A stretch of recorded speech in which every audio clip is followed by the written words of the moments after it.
পারিবারিক বিবাদকে কেন্দ্র করে উত্তপ্ত শীতলকুচির লালবাজার এলাকা, জখম ৩। ঘটনায় ব্যাপক চাঞ্চল্য। ঘটনাটি শীতলকুচির লালবাজার এলাকার। জানা যায়, আজ বিকেলবেলা আচমকাই আবুল হাসানের বাড়ির পেছনে সুপারি এবং নারিকেল গাছ কাটছিল তার ভাইয়েরা। গাছ কাটতে বাধা দেওয়ায় হামলার শিকার হন ৩ ব্যক্তি। আহত ব্যক্তিদের স্থানীয়রা উদ্ধার করে শীতলকুচি ব্লক প্রাথমিক স্বাস্থ্য কেন্দ্রে নিয়ে আসে। দুজনের অবস্থা বেগতিক হওয়ায় তাকে উন্নত চিকিৎসার জন্য কোচবিহারে পাঠানো হয়। খবর পেয়ে ঘটনাস্থলে পৌঁছায় শীতলকুচি থানার পুলিশ। গোটা ঘটনার তদন্ত শুরু করেছে পুলিশ। তবে এই বিষয়ে অপরপক্ষের প্রতিক্রিয়া মেলেনি। এই বিষয়ে আহতের পরিবার জানিয়েছেন শীতলকুচি থানায় লিখিত অভিযোগ করবেন। শীতলকুচি থানার ওসি অ্যান্থনি হলো জানান, অভিযোগ পেলে ঘটনার তদন্ত করবে পুলিশ।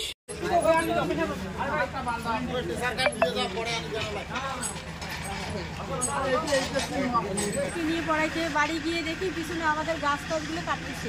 আমার স্বামী বাড়িতে দাঁড়িয়ে আছে, ওদের নারকেল গাছ সুপারি গাছ কাটতেছি। হ্যাঁ, তারপর একটা হাসতে আমার আসলো রেজাউল, ও বললো তুই চল তো বেটা, গিয়ে দেখি কী হয়েছে। এই দেখতে গিয়ে ওরা সবাই একদম ছুরি মানে সব কিছু নিয়ে এসে ওখানে অ্যাটাক করছে। আবুল খয়ের, ওর নাম আবুল, আর যেন কি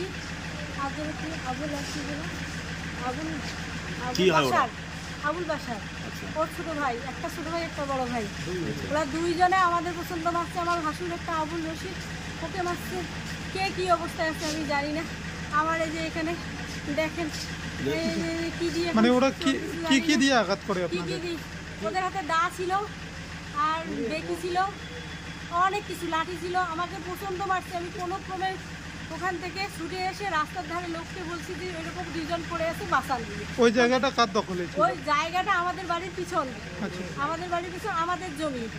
ও প্রায় আমার বিয়ের 15 বছর পর থেকে ও কয়েকবার মারার জন্য চেষ্টা করছে। কয়েকবার ছুরি দিয়ে মারছে, মানে দা দিয়ে মারছে। বাড়ি ছাড়া করছিল আমাদের। এখন আমরা পুরেরা বাড়ি ছেড়ে আর নতুন বাড়ি করছি, সেখানে আসি। মানে কি কারণে তারা এমনটা করছে? ও চায় না যে ওই বাড়িতে আমরা থাকি, ওই বাড়ি ছাড়া হই। তারপর আমরা ওই বাড়ি ছেড়ে দিছি। ওই বাড়ি এখন আমাদের বন্ধ। ও কিছুদিন আগে ওই বাড়ি দখল করছিল। আবার আমার ভাসটা পঞ্চায়েত আরও কিছু লোককে নিয়ে ওই বাড়ি আবার আমরা কিছুদিন আগে দখল করছি, আমাদের বাড়ি। হ্যাঁ, আর ও চায় ওই বাড়িতে দখল করতে, আমাদের সয় সম্পত্তি সমস্ত কিছু দখল করতে, আমাদের প্রাণে মারতে। আপনার স্বামীরা কয় ভাই? আমার স্বামীরা 6 ভাই। স্বামীর নাম কি? স্বামীর নাম আবুল হাসান। আমি একজন স্কুল শিক্ষিকা। ও আগের থেকেই আমাকে মারার জন্য এরকম করছে, কয়েকবার বাড়ি ছাড়া করছে, অনেক কিছু করছে। আজকে জানি না কি হলো, কিছু বলতে পারি না কি অবস্থায় আছে। আপনারা একটু দেখুন। ওরা দুজনেই আপনাদের উপর আঘাত করে? হ্যাঁ, দুজন না, ওরা 4-5 জন।